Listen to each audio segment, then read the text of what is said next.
Welcome guys, today I'm going to show you how quickly you can pair your Redmi Buds Free Lite to your MacBook. So at the first, you have to remember to charge the case and earbuds inside at least to the 50%. And next, you can simply open the case and remove both of them. Once you make it, these little tiny white indicators will blink like that.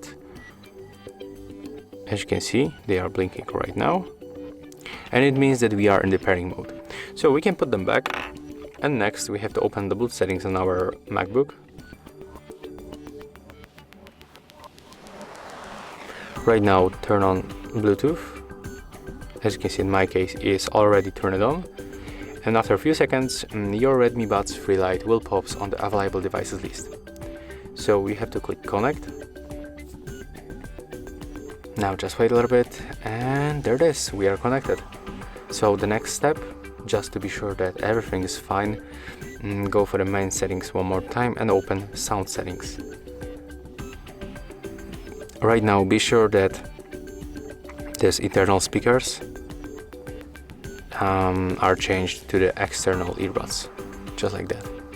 And after that everything will be fine, and you will be able to use your earbuds, and also just take a look if they are not mute. So we can unmute by using this button right here. And yeah, that's all. If you find this video helpful, remember to leave a like, comment and subscribe.